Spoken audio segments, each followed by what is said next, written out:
Thank you for watching. This second video is about the Book of Abraham, Facsimile 2, and how it was translated. So Abraham says he went back to the Garden of Eden to delineate the diversity of the two trees in the garden. I shall endeavor to delineate the chronology running back from myself to the beginning of creation. The record of Adam has come into my hands, Abraham 1:28. We demonstrate how we connect the perfectly numbered Egyptian hieroglyphs to Joseph Smith's biblical translation by matching the numbers to the verses in the Bible. In the first book of Genesis, we see the same numbers perfectly match up to the verses. This also matches the same Bible verses as chapter 4 of Abraham, where extra biblical information is being added. Considering where was God when he created the earth? The Bible does not answer that question. Or who was God talking to when he said, "Let us make man in our image"? So let's honestly look at Joseph Smith's translation of Facsimile 2. So Joseph Smith labels this God with two faces towards the past and future as number one. So Dr. Mercer, a PhD Egyptologist, said this was the god Khnummu, the oldest god in ancient Egypt. He was considered the first creator by uniting himself with Osiris within the first creation, the father of creation. So what exactly is Joseph Smith doing when he cross-references figure 1 here with figure 1 over here? For obviously Joseph Smith's translation did not match with what the Egyptologists just told us. Joseph Smith translates this as the star Kolob, nearest to the God of creation, the heart. The residence of God himself, first in government pertaining to the measurement of time, the location where God counts one day.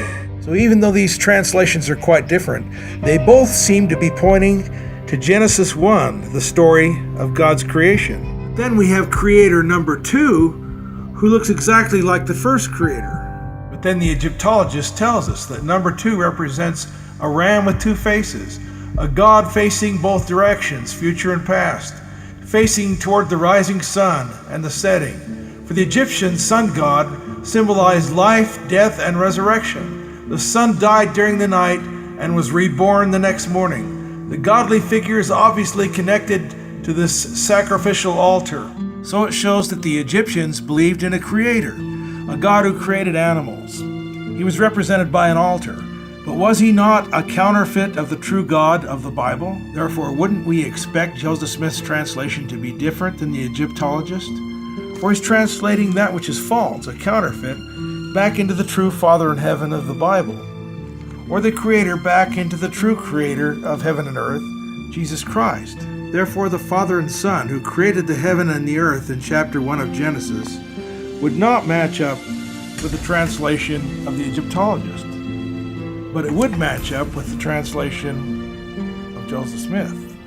So what about translating number 3 here, a god on a boat? So the Egyptologists translate a cartoon character who doesn't even exist. A boat rowing across the sky representing the sun god Horus, illuminating the world. A god who never existed, never was, and never will be. Horus having dominion over all things, giving his light to the world.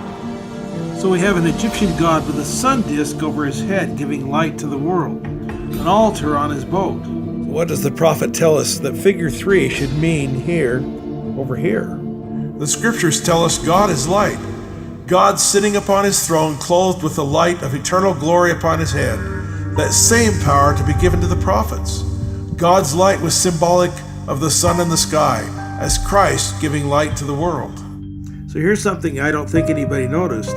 The verses in the Bible, like 1, 2, 3, 4, and 5, match perfectly with the Egyptian counterfeits here. It's like they took these things right out of the Bible and counterfeited them. Therefore, in verse 3, God says, "Let there be light." So we take this up here, and it matches perfectly with a counterfeit of the Egyptian God who is giving light. Therefore, Jesus Christ is the true God who gives light, the light and life of the world.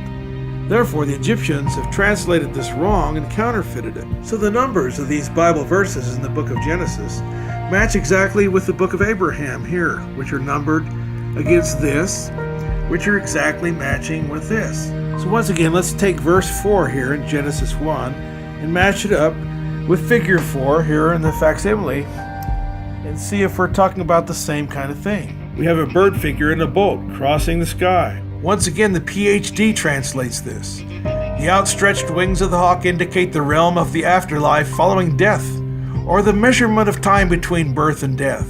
Life depicting light and death depicting darkness seems to demonstrate the duality of all things, such as day versus night, bad versus good, temporal life expanding into eternal life.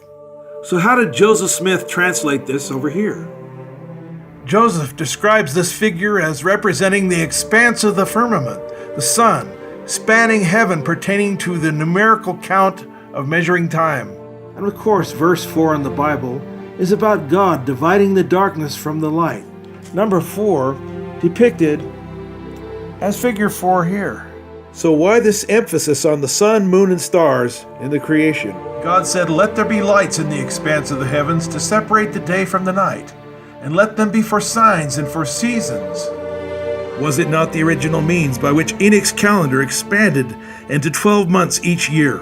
So obviously the Egyptians tried to reinvent their own symbolism regarding chapter 1 of Genesis verse 4, in which Joseph Smith tells us this represents the expansion of time in the firmament. Egyptologists also confirm that this bird figure represents Horus the hawk, who was reborn and resurrected. Of course, in Ezekiel's wheel, this bird figure was depicted as an eagle. So now when we go to verse 5, everything shifts away from the context of chapter 1 here. And matching the Bible, the book of Abraham also shifts on figure 5 to a new context. So in order to shift from number 4 to number 5, we have to turn this facsimile upside down. And we see that figure 5 is the figure of a bull. So the figure of a bull doesn't really symbolize anything true in the Egyptian religion. It's just mythology. But in the Bible, the young bull, who is an offspring from his mother, means something very important. For the Bible describes Joseph as the young bull. His 2 horns are the horns of his 2 sons, Ephraim and Manasseh. So in the Egyptian religion, we see a female figure standing here holding a branch of fertility over the back of this bull. What do the Egyptologists say about these figures? This figure represents the bull in the sky, leading around the celestial center. The female Yuzat goddess is holding a sacred branch of a tree over the bull's body. Dr. Mercer places this into a funerary context as welcoming the deceased. So once again, the pagans and the Egyptologists are going to translate this into mythology. But Joseph Smith is going to translate it back into a biblical context. So am I just assuming things here, or does figure number 5, which matches a bull which represents Joseph, translate into a biblical understanding with the number 5? If it does, then I know we're on the right track. Let's check. So Joseph Smith's clue is number 5. Is there a highly significant verse which starts out with verse 5 pertaining to Joseph? Absolutely, and it just happens to be the opening verse to Joseph's famous dream. And Joseph dreamed a dream, and he told his brethren, and they hated him even more for it. Genesis 37, verse 5. Yes, Joseph's dream, associating the sun, moon, and stars with the heavenly bodies above during the creation period of Genesis 1, transitioning perfectly to the next step. So now we go to Joseph Smith's translation in the book of Abraham, and we go to figure 5 here. And if it's not talking about heavenly bodies of the dream pertaining to this subject matter, then we know we're barking up the wrong tree. For Joseph Smith's translation of number 5 either translates into the heavenly bodies of the dream, or the whole thing fails. So if this one's right, I think we've moved beyond coincidence. Joseph says in number 5, it's an image in the sky representing one of the governing planets, holding the grand key for borrowing light from God's throne. The Egyptians say it is the sun. Joseph Smith says it's a higher source of light called the grand key, or the priesthood, which Joseph, as the birthright son, would hold, holding the higher power which governs 15 other heavenly bodies and stars. So when Joseph had his dream, he was very young, but he still saw that his authority and birthright would be over the sun, moon, and stars, his father the sun, his mother the moon, and his 11 brothers. So at that time, his number over Israel is 13. So did Joseph Smith make a big mistake? For he says he governs 15 here, not 13. So later on we see that Joseph has 2 sons, Ephraim and Manasseh. So we add 2 more to Israel, and they become Israel. making 15 instead of 13. So Joseph Smith never was translating this into Egyptian mythology like the anti-Mormons want to make you believe. He's translating this back into the book of Genesis. So at this point, it becomes astronomically impossible to explain why Joseph Smith translated number 5 here into these 15 heavenly bodies, which could only represent Joseph of Israel in the book of Genesis. And now the coincidences become even more impossible to explain. For number 5 represents the bull, who can only represent Joseph of the Old Testament, symbolically. So evidently Joseph Smith is not done giving us evidence pertaining to number 5 here. There's secondary evidence down here at the bottom, where he tells us to go to these Bible verses 22 and 23 to find additional information about these 15 heavenly bodies. So combining these clues and codes of verses 22 and 23, we turn to chapter 49. And sure enough, verse 22 starts out with Joseph being a fruitful bough, or a tree, his family tree. We're talking about his 2 sons, Ephraim and Manasseh, the 2 stars that add up to 15, as they run over this wall of water. In other words, 2 branches from the family tree of Joseph, who run over the wall of water, the deep, to reach the land of America, the promised land of Joseph. He also includes verse 23. The archers have sorely grieved him and shot at him and hated him. Verse 23 links back to Joseph's dream, which is verse 5, where his brothers hated him. And of course, the bull here is matched in Ezekiel's wheel, whereby we see the bull once again representing one of the 4 living creatures, representing heaven and earth in the temple. It certainly seems that these 4 living creatures shown here are being counterfeited over here by the Egyptians, whereby we see this female figure holding a branch of fertility over this bull. And then we see 4 living creatures, number 6, who represent the outer circle of the bull again. Here we see the bull representing what Joseph Smith says are 4 corners of the sphere. And unlike what anti-Mormons think, Joseph Smith did not translate these 4 living creatures into 4 Egyptian gods. He translated it over here into something quite different. He said these 4 figures represent the earth in its 4 quarters, nothing else. For God tells Moses in Deuteronomy 33 that Joseph is the bull, and the 2 horns shall push the people of God together to the ends of the earth. In other words, the 4 corners of the earth. We're talking about the sons of Joseph, not the sons of Horus. So in Scripture, we know the stars in heaven represent metaphorically God's sons upon the earth. So here's where this equation finally comes together. We have this hieroglyph here with number 1, that's God, who is pointing to these 2 figures on his right and on his left here. And look, they have sun discs over their head, which means they are sons of God. And they are numbered 22 and 23, the same numbers that Joseph Smith indicated and points to regarding the sons of Joseph.